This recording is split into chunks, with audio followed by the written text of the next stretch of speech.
I woke to find a bright HOA notice slammed across a sawhorse blocking my dad's driveway, coffee cooling on the porch. Their president mocked us with talk of sightline compliance, treating our deed like a scrap pinned to a bulletin board. So I carried those violation letters into the bank where the teller's printer spat "frozen" across their construction loans, a pause that echoed louder than any meeting. And that decision, well, it cost them far more than a driveway. The first thing I saw that morning was a bright orange notice stapled to a sawhorse parked square across my dad's driveway. The black block letters read, "Overnight Compliance Unsafe Sightline." It looked official, but I knew the driveway had been there longer than most of the board members had lived in the neighborhood. I stood there with my coffee still steaming while my father sat on the porch steps with his own cup cooling untouched. He didn't even look at me, just kept his eyes low the way a man does when he knows his dignity's been nicked in public. Across the street, Mrs. Warren ambled by with her casserole tote swinging from one hand. She slowed down, glanced at the sawhorse, and shook her head like it was one more sign of the times. The neighborhood bulletin board by the clubhouse had warned of new enforcement sweeps, but nobody expected it to happen overnight. Morning. I called, trying to sound casual. Morning, she answered, quickening her pace. Saw the sign, "Hard to miss," I said. Her eyes flicked toward the porch where Dad hadn't moved. She pursed her lips but didn't say more. That silence stung worse than words. I walked closer to the sawhorse, running my finger along the edge of the paper tacked there. It wasn't even weatherproof, just laser-printed and signed in blue ink by Karen D. Hensley, HOA president. My dad's name wasn't on it, not once. Instead, it cited Article 14, Sightline Compliance. I muttered, "That's not even in the covenants." Dad finally spoke, voice quiet but steady. "They don't care. They just make it up as they go." The smell of damp grass drifted from the yard. The HOA notice flapped once in the breeze like it was mocking us. I pulled out my phone and dialed the non-emergency line. "I'd like to report a trespass of property," I told the operator. "Our deed grants us driveway access, but an HOA notice was posted overnight blocking it." The operator asked if there was violence or threat. I said no, just a barricade and a paper. She promised to log the call. When I hung up, Dad lifted his chin. "You think that'll help?" "No," I admitted, "but it leaves a record. That matters." From the sidewalk, the clubhouse flagpole caught the morning sun, its halyard rope clinking against the metal. A symbol of order. But here, it just reminded me that the HOA acted like its word carried more weight than the county recorder's office. I crouched to study the notice again. The deed we had on file, stamped and notarized, showed the driveway was ours. Plain and simple. Yet a single printed page had frozen my dad from backing out his Buick that morning. The clash was right there in black and orange paper versus paper. Inside, the phone rang again.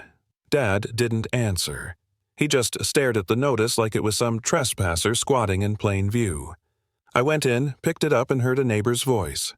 "You saw it too?" they asked. "Yeah?" First thing I replied. "Karen's saying it's about sightlines and safety. She claims the board voted last night." "Funny," I said, because bylaws require 72 hours posting before a vote. The neighbor exhaled. "You'll fight it." I looked through the window at my dad.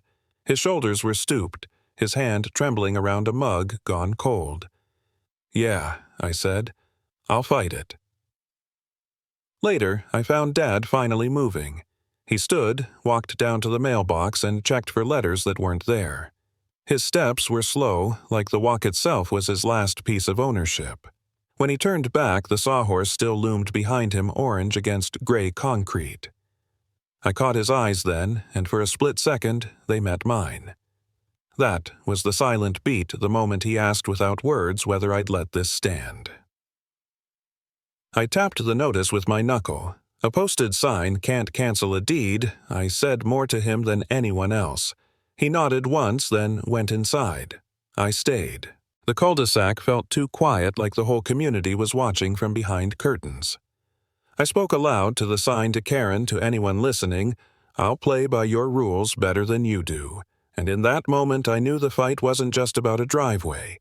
It was about whether paper power could erase lived history. By noon, 3 more violation letters landed in our mailbox. The envelopes looked ordinary, but each one felt heavier than it had any right to.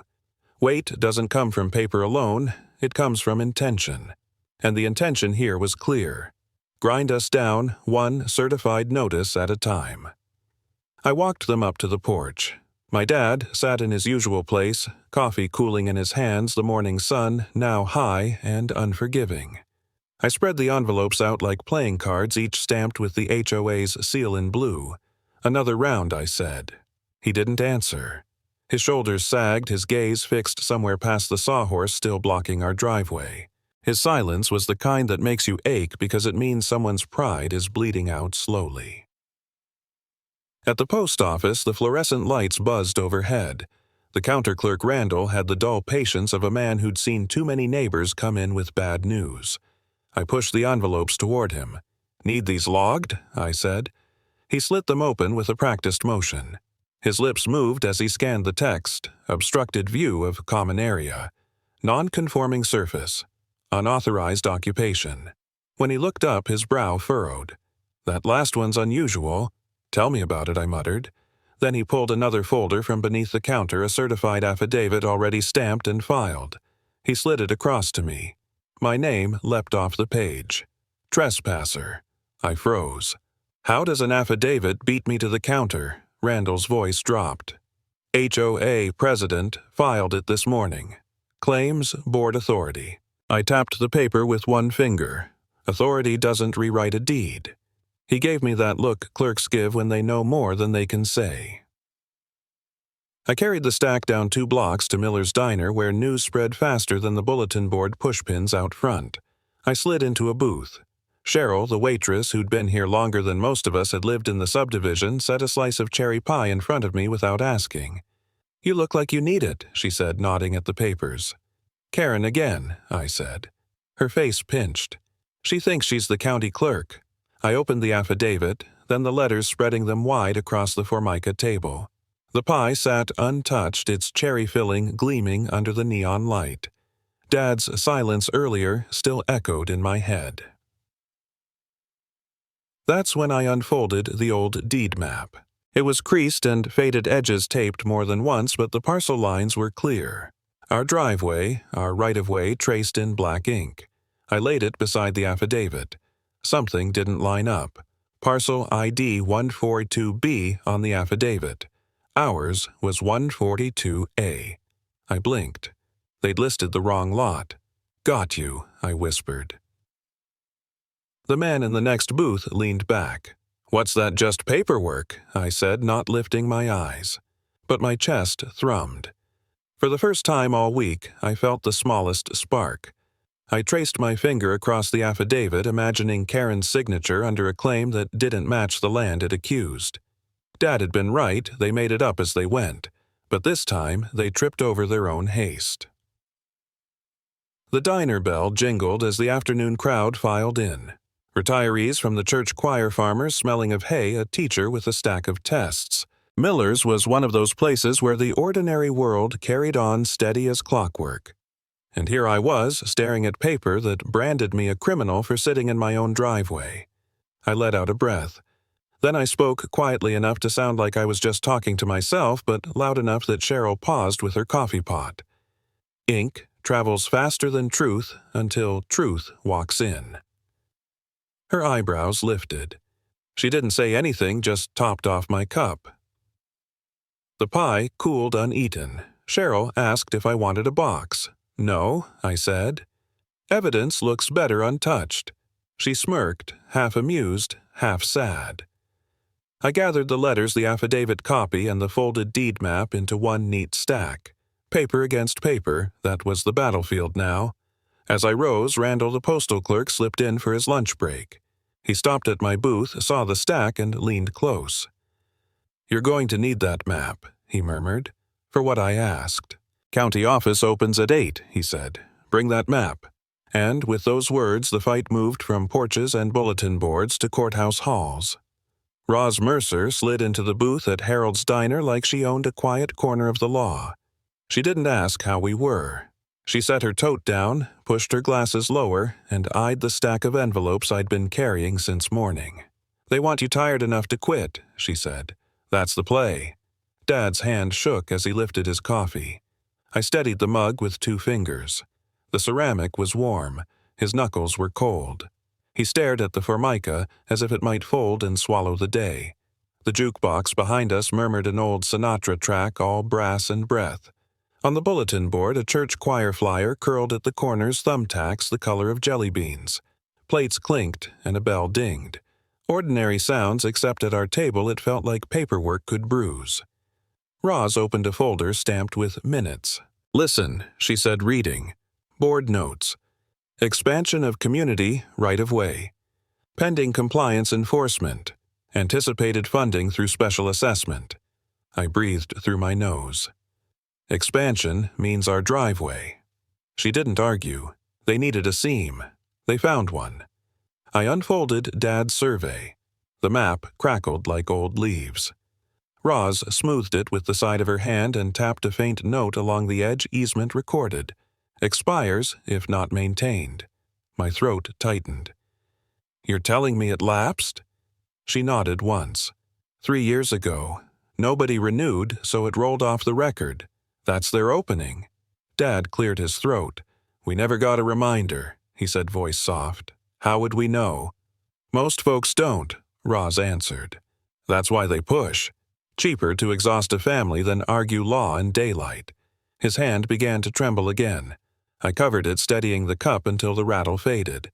That quiet moment was heavier than the affidavit folded in my jacket pocket. I slid the affidavit onto the table anyway. "They even used the wrong parcel ID," I said. "B instead of A." Roz scanned it, pen hovering. "Careless," she said, "and useful." Minutes show intent. Wrong parcel shows haste. Together, they make leverage. She wrote in the margin dates, line numbers, the kind of breadcrumbs lenders respect. Then she looked up, eyes bright behind the lenses. Paperwork turns down bullies without raising a voice. The jukebox clicked to a fresh song. A couple at the counter laughed over pie. For a breath, the diner felt normal. Inside me, something held shape again. "They think we'll fold," I said. Roz allowed herself a half smile. "They've never watched a deed outlast a presidency." She stacked the letters square. "Notice who signed this," she said, tapping the affidavit. "Karen, alone, not the board." "So she owns the risk I asked." "That's one way to read it," Roz said. "Personal act in corporate clothing. Another seam." I traced the boundary on the survey with a thumb. The line felt older than the subdivision, older than the bylaws taped to the clubhouse door. Out of the window, morning had slipped toward noon, bright on the chrome bumper of Dad's Buick trapped behind a rented sawhorse. Dad whispered, "What if they don't care about seams?" Roz leaned in, lowering her voice.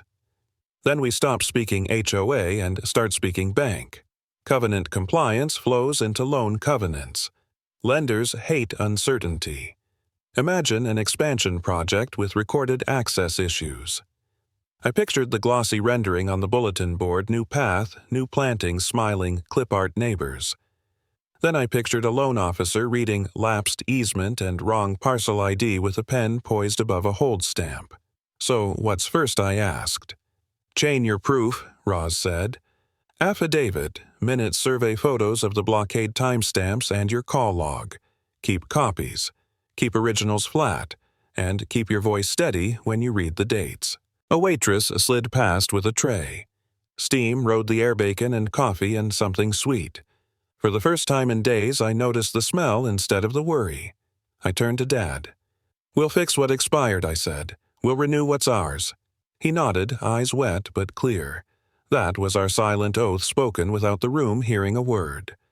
Roz capped her pen and tucked the minutes back into the folder. "They played fast because nobody watched the clock," she said. "You're watching now." I gathered the stack and squared its corners the way I do with plans on a job. The paper didn't feel so heavy anymore. It felt precise.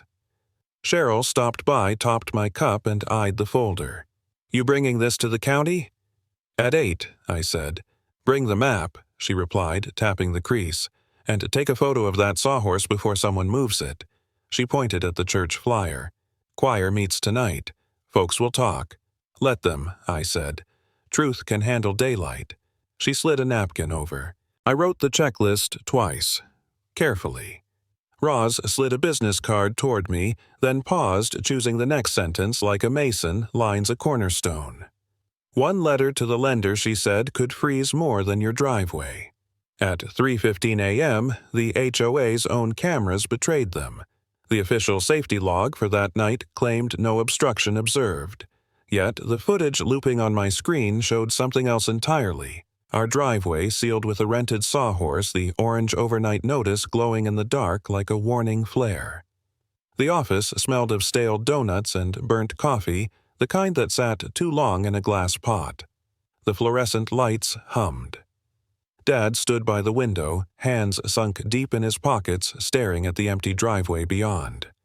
His silence was steady, but the kind of steady that cracks slow and deep.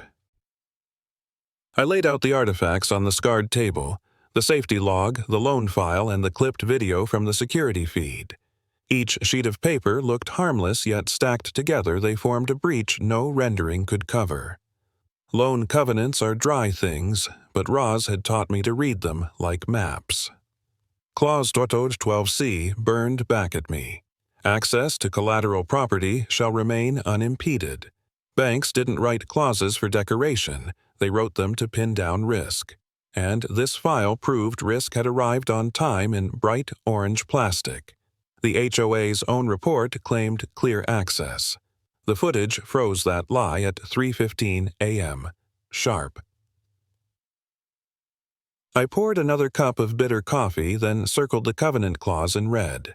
Dad turned his head, eyes narrowing. They built the wall themselves, I said quietly. His jaw clenched. They think concrete hides their cracks. That was his way of saying what I wrote down in the margin: concrete cracks where the math is wrong. The bulletin board near the copier mocked us. It was pinned with glossy renderings, families strolling on widened paths, children flying kites over green lawns. Below the pictures, someone had taped a caption, "Future Community Expansion." I thought of Roz's voice warning me they planned it. They waited for a seam. Now the seam showed in timestamp font 03:15. Their expansion dream had been built on a false assurance. I flipped to the loan file again. Pages carried the sharp odor of toner and dust. Numbers, sections, signatures, silent witnesses to intent. I wrote 2 lines side by side, HOA log clear, versus camera feed obstructed. The mismatch wasn't cosmetic. It was a covenant breach. In banking language, breach means money hesitates, projects stall, phones ring in offices where people wear ties and do not smile. Dad's reflection in the glass door was hunched, his hands still buried in his pockets. He didn't move when I spoke. "This isn't just our fight anymore," I said. "It's theirs, too, the bank's." For a beat, he didn't answer. Silence pressed the room flat. Then he turned, and his eyes held mine. He didn't nod. He didn't need to. The door creaked open. Caro, the HOA vice president, entered with a smirk that suggested he enjoyed arriving uninvited. He wore a jacket too sharp for the hour and carried the smell of cologne over stale air. "You digging through files at dawn?" he asked. I slid the log across the desk. "Your report says clear." He glanced at the frozen video on my screen sawhorse in place timestamp glowing. His expression flickered confidence to calculation before settling back into that grin. "Logs are what counts," he said. I leaned forward. "Cameras don't lie." Caro chuckled low and dismissive. "Paper's patient. People aren't." The silence thickened. Dad didn't move from the window. I felt Roz's earlier warning anchor me. "One letter to the lender could freeze more than your driveway." Caro leaned in closer, his voice dropping into something between a sneer and a threat. "People who push this far," he said, "go quiet." His words curled in the air like smoke. But this time I didn't flinch. I pressed the pen harder into the covenant clause, the red circle closing like a seal. The bank teller's printer spat and clattered, spitting out a single sheet that landed face up on the counter. In black letters it read, "Account hold pending access review." The words were plain bureaucratic and louder than any shouting match we'd endured at the gate. I glanced at Dad. He stood tall beside me, his hand pressing my shoulder. It was the quietest reassurance he had given in weeks, steady, grounded, the opposite of the tremble I'd seen in his fingers before. Roz, Mercer, glasses low on her nose, slid a neat packet across the counter. The affidavit, the deed, and the covenant clause sat stacked like a hammer, dressed in paper. She spoke without raising her voice. "These documents confirm breach of access," she said to Patel, the branch officer. "Covenant compliance was required under loan terms. Breach nullifies assurance." Patel, neat mustache, calm, eyes, didn't blink. He read the documents once, then again, as though weighing not just the words but the silence between them. The coffee pot in the corner hissed. Flyers on the bulletin board advertised savings rates and mortgage seminars. Ordinary things. But the words on the printer had already pulled us out of ordinary. I remembered Roz's viral line from the diner, words that echoed in this sterile office now: "Paperwork turns down bullies without raising a voice." She didn't need to raise hers now. The paperwork spoke. Patel leaned forward. "These minutes indicate planned expansion into contested property." "Correct," Roz replied. He tapped the affidavit. "Signed by one officer only, not the board." "Correct." Then he tapped the deed, the covenant mismatch circled in red ink. "And here lies the breach." I exhaled. Dad squeezed my shoulder once. The printer hummed again, spitting duplicates. The teller slid them into Patel's hand. He didn't rush. He read as though the weight of the subdivision pressed through every line. Finally, he looked up. His voice was quiet but final. "Numbers don't lie when banks read them aloud." It was the line that broke the spell. Across the lobby, people stirred. A pair of neighbors depositing checks whispered. A contractor in a dusty jacket paused mid-signature. Ordinary customers became witnesses. Roz adjusted her glasses. "Loan covenants require unimpeded access. Blockage means breach. Breach means funds at risk." Patel nodded. He signed one more line, a looping motion.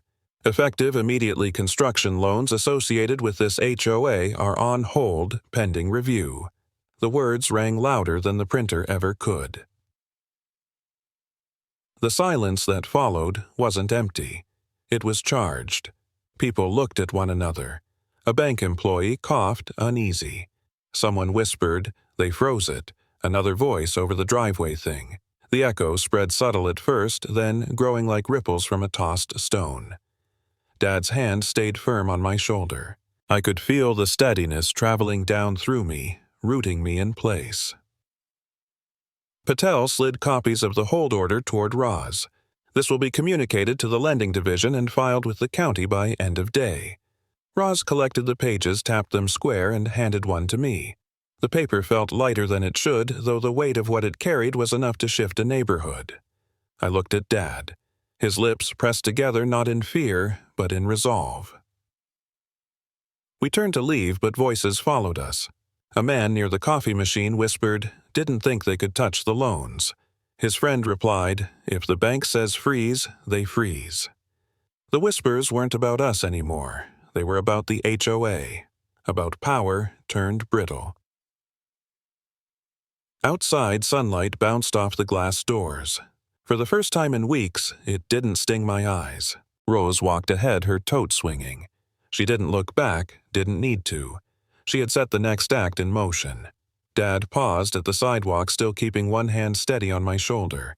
"She was right," he said softly, "about what I asked, about paperwork." Roz glanced over her shoulder. "This isn't the end. It's just the hinge. They'll fight back. But now the lender has skin in the game. That changes the story." I nodded, clutching the paper, feeling its edges press into my palm. For once, the HOA wasn't the only one writing lines into the script. The clerk's voice carried through the courthouse hall sharp against marble and fluorescent hum. Driveway obstruction is enjoined effective immediately. The words landed like a gavel strike. Dad closed his eyes, and for once the crease in his brow eased. My hand gripped the bench rail, steadying myself against the rush of relief. The injunction order was more than words. It was paper dressed as power, certified, stamped, bound into record. The clerk crossed the hall carrying copies. One he taped beside the HOA's glossy flyer of future expansion. The contrast was almost theatrical, one promised, one prohibited. The sound of tape peeling echoed in the silent hall. It was a small sound, yet it hung heavier than any speech. A beat of silence followed, the kind that makes you realize the fight had reached a different tier. Dad stood at my side, hands folded, posture straight as if he were 20 years younger. Roz leaned over and whispered, "They can appeal. But it's on the record now. That's the line." The cultural clutter of the courthouse filled the moment, burnt coffee from the vending urn, a county fair flyer thumbtacked to the bulletin board, footsteps echoing from upstairs. Small anchors reminding us this was still real life, not theater. Yet everything in me felt staged toward this climax. I walked to the taped order and read the ink myself. Effective immediately. The phrase glowed stronger than any orange notice they'd ever planted. For once, the words were on our side. A few residents pressed closer, murmuring. One man with a ball cap whispered, "So the gate has to come down," another replied. "That's what enjoined means." Roz raised her voice just enough. "The obstruction is prohibited. Full stop." I turned to Dad. His eyes were bright moist. His lips moved without sound, but the pride was written there. For months he had bent under notices, under affidavits, under silence. Now the board bent instead. "Remember this," Roz said. "Ink on the record is stronger than a lock on a gate." The viral quote spread instantly. I heard someone repeat it to another neighbor, then another. Within seconds, it was as if the courthouse itself had taken sides. The clerk posted a second copy on the main board. The tape stretched and snapped. The hall filled with a low cheer. Not wild, not rowdy, just a gathering sound of ordinary people who had waited too long to hear common sense aloud. A woman whispered, "About time." A man behind her said, "Banks will listen to this." The judge's bench creaked as Judge Keller rose. He was not a man of wasted words. He adjusted his robe, looked once over the gallery, and spoke. "This order applies to the obstruction," and he paused, eyes cutting toward the HOA council to all linked construction loans. The silence after those words was volcanic. Then, like a wave breaking, voices rose, neighbors gasping, muttering, nodding. A cheer built low, then sharp, filling the chamber.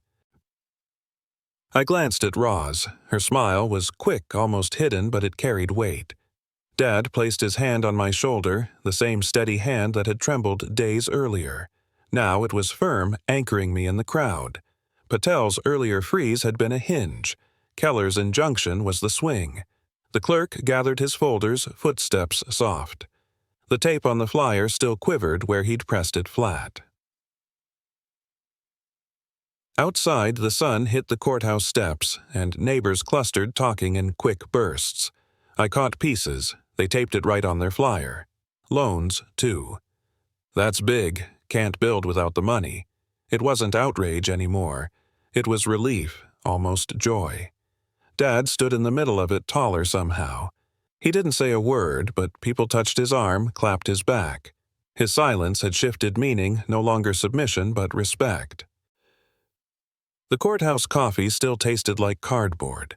The fair flyer still curled at the edges. Yet both felt changed markers of a morning when paper finally bent power in the right direction. Judge Keller's words replayed in my head. "This applies to all linked construction loans." That was the cliff, the pivot. The justice we had chased since the sawhorse first landed. And it was only the beginning. The folding chairs creaked as neighbors shifted one by one, rising to speak not against me this time, but with me. The sound was small, ordinary wood on linoleum, yet it felt like a drumbeat. After months of notices and slights, the room leaned forward as if expecting the next shoe and found a voice instead. Crockpots lined the back wall, plugged into orange extension cords, lids trembling with steam from chili and casseroles. Bake sale flyers curled on the bulletin board beside lost dog posters and the library's calendar. The smells of cinnamon and cornbread anchored the hour to our town, not to bylaws. Roz sat 2 rows back, glasses, low hands folded on her briefcase. She didn't speak. She measured. Dad sat beside her shoulders, squared eyes calm. His silence had changed shape. It no longer sagged. It held. At the front, the interim board shuffled papers that no longer obeyed them. Caro, once louder than the microphone, kept eyeing the ledger in Patel's hands. Numbers have a way of shortening speeches. Patel cleared his throat. The microphone popped softly. Per the injunction and lender review, he said funds collected as special assessments for the expansion will be returned. He set the refund ledger under the fluorescent light open to neat columns. Amounts are recorded here. A woman in the second row stood. So, we're getting checks back. Yes, Patel answered. Beginning next week. 3 seconds of hush pressed the hall flat. Then, applause rose like a tide. First a few claps, then the whole room. The crockpot lids rattled with it. Someone laughed and cried in the same breath. Caro reached for the microphone and found nothing waiting for him. He tried anyway. Let's remember the board acted in good faith, he said, voice thin. Roz rose finally. The record speaks, she said, and sat. I stood because the chair pushed me up. This isn't about one driveway, I said. It's about whether proof outruns posture. We all read what was posted. We all lived with it. I looked at Dad. Some of us lived quietly longer than we should have. Heads nodded. The room didn't cheer this time. It listened. Patel resumed. Households will receive notice by mail. Residents may also collect in person with identification. Ledger entries remain posted for transparency. He slid paper clips into place precise as a metronome. A contractor in a dusty jacket raised his hand. So projects stay. Paused until compliance is verified, Patel said. Yes. A murmur moved through the chairs. Not angry, not smug. Relieved. Someone whispered, about time. I walked to the bulletin board. The bake sale flyer for Saturday clung by 2 thumbtacks, its edge lifting in the air from the vent. I pinned the corner flat and stepped aside so others could read the ledger. Dad joined me, his hand briefly on my shoulder. You did right, he said. We did right, I answered. Caro's shadow slid across the ledger. He stood close enough that I could smell his cologne over chili and coffee. You've embarrassed us all, he whispered, teeth barely moving. I kept my eyes on the columns. Truth carries louder than threats. The phrase traveled like a radio signal. Someone repeated it near the crockpots. Then another voice picked it up by the door. It wasn't a chant. It was a confirmation like checking the box beside a fact. Patel clicked his pen and addressed the room again. Checks will begin next week. Mailers include a statement of calculation. Any dispute may be filed in writing. He paused, glancing at the ledger. We will also post scanned copies online. A teenager by the refreshments table said, My mom cried when she paid that last assessment. No one shushed him. A neighbor touched his sleeve and nodded. Roz stepped to Dad, spoke low. I couldn't hear her words, but her hand rested on his forearm and he exhaled like a man setting down lumber. The chairs scraped as people lined up to scan for their names. I stood back and let the flow move. Paper had cut us for months. Tonight it stitched. Outside the windows, dusk pressed blue against the glass. Porch lights blinked on over the parking lot. The room hummed with small talk that had vanished for a season and was finally back. Childcare swaps, choir practice times, a softball schedule, taped over an old notice. I returned to my seat and felt Roz's brief nod waiting there, the clean nod she saved for when the big beam finally landed square. She didn't say congratulations. She didn't need to. Caro lingered by the exit, measuring who greeted me and who didn't. It didn't matter anymore. Patel closed the ledger with a soft thump and handed it to the secretary for scanning. The sound felt final. I took one last look at the board flyers, thumbtacks, a photo from last year's picnic, the refund notice newly posted, neat as a deed. There was nothing flashy about it. That was the point. Neighbors filed past and shook Dad's hand. His voice stayed low. "Thank you. We're okay. See you Sunday." It sounded like our town again. The chairs folded metal sighing as they stacked. Crockpots unplugged. Someone pressed a to-go cup of coffee into my hand. The door breathed in cool night. Behind us, Patel announced, "Refund checks are authorized." Pens scratched as names were called in batches by street. Every new name drew a small cheer, the kind that fixes posture without asking permission for good. Caro brushed by me close enough to fog the lid. "You've embarrassed us all," he said again, trying to make the line bite. I kept my voice even. Truth carries louder. A bronze plaque gleamed under morning sun.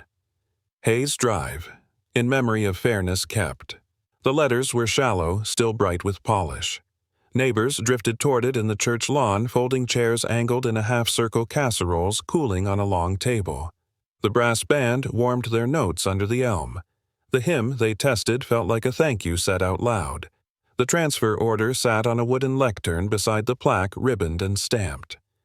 I had read it 3 times already. Title and maintenance of Hayes Drive transfer to county care. Access shall remain unimpeded. There it was, permanent as ink can be. After months of orange stickers and staged apologies, final meant final. Dad stood next to me, tie slightly crooked palm resting on the bronze. He didn't speak. The morning hymn began for real, a slow, brass line that made even the sparrows fall quiet. His eyes closed. I let the sound work through me, steady as the river. Roz hovered near the church steps, dealing papers as if they were hymnals. Patel arrived with a slim folder, nodded to the bandleader, then to me. "Good turnout," he said. I smiled. "For a driveway," he shrugged. "For a town that remembers." The pastor offered an opening, short and gentle.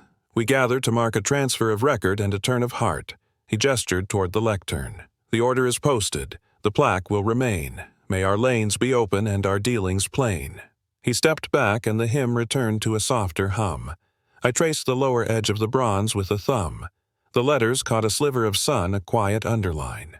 Dad kept his palm there the way he used to steady a board before I drove the first screw. The habit made me smile. Some steadiness never retires. Casseroles released their slow perfume. Someone set a coffee urn on a crate.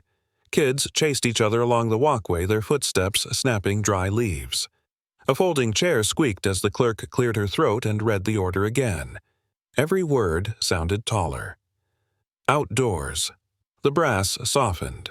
The clerk finished. A breeze lifted the ribbon tails. For a moment our little hill held its breath. Silent, present, ready. Patel moved to the lectern. He laid his folder flat, checked something twice, and looked up. On behalf of the lender, he said, "I confirm that construction loans tied to the former expansion have been canceled." A rush went through the chairs. People looked at one another. Someone whispered, "It's done." Another said, "Then we rebuild right." I felt my knees go weak in the best way. Dad's hand pressed the plaque a little firmer, like he was bracing the moment in place. Roz exhaled the tiniest victory laugh. The band dropped into a gospel tag, bright and brassy. Caro stood at the back alone near the sycamore. He stared at the grass. No smirk now, just a man measuring a road that no longer turned for him. He caught my eye and looked away. There was nothing to say. The record had spoken. Neighbors lined up to sign the ceremonial ledger. Each name followed the last in a slow river of ink. I added mine and stepped aside so a little girl could reach. She printed HAYES in careful blocks tongue between her teeth. Her father whispered thanks I did not deserve, and I shook my head. "We did it together," I said. A photographer from the local paper crouched beside the plaque. Hand on it again, he asked. Dad obliged the morning hymn, carrying his gesture forward. The photo would show the facts, a plaque and order a crowd that had finally shifted from fear to steadiness. It would not show the nights of doubt. That was all right. Brass remembers for us. I spoke when they asked not long. They blocked a driveway but built a legacy. The line surprised me as it left my mouth. It settled over the chairs and came back as a murmur, not pride, more like relief given words. We ate. We talked like neighbors again. Someone passed me a slice of chess pie on a paper plate and said, "To open lanes." The band played Leaning on the Everlasting Arms, and for once I understood the lyric. Not the piety, but the trust. Roz took my elbow. "Prop 3, she said softly, touching the bronze with 2 fingers. "Repaired in public." I laughed. "Documented even." She tilted her head. "The best repairs are posted." Patel folded his folder. "We'll file the cancellation letters with the county this afternoon," he said. "Online tonight." A boy tugged his sleeve and asked if numbers could sing. Patel smiled. "They can, when the math is right." The pastor invited anyone who'd been fined to bring their receipt to the table. "We can help you finish the paperwork," he said. The line formed without resentment, almost cheerful. People swapped recipes and phone numbers while they waited. A woman I'd never met pressed a card into my hand. "If your dad needs anything, call." I put it in my pocket like a small medal. Dad and I stood by the bronze as the chairs folded and the casseroles dwindled. He ran his fingers over the words again, slower this time. "Fairness," he said, tasting it. I kept silent. The phrase needed room. Across the street, the gate stood open like it had never learned to close. A squirrel ran the rail and vanished into the hedge. I let the ordinariness sink in. Sometimes justice looks like nothing happening to a road. Neighbors began to drift home carrying foil pans and leftover rolls. The band ended with a soft chord that felt like a benediction. The lawn emptied to murmurs and the clink of a spoon against a tray. The hymn quieted to traffic, then to birds. I pressed my palm to the bronze beside Dad's. Cool metal, warm sun. No one demanded we move. No one posted anything new. We had come down the long hallway of months to a simple sentence on a plate. I bent toward the plaque and kept my voice low only for him and for me. They planted a marker for hope. The plaque caught the light as the brass band closed their hymn, and the air smelled faintly of coffee and casseroles. Standing beside my father, I felt the cool bronze under his hand and the weight of the transfer order that made access permanent. We had endured notices, hearings, and silence, yet the ceremony turned all of that into proof that systems can be repaired when neighbors stand together. A blocked driveway became a lesson justice isn't loud, it's steady. Share your HOA story below your map might help someone redraw theirs.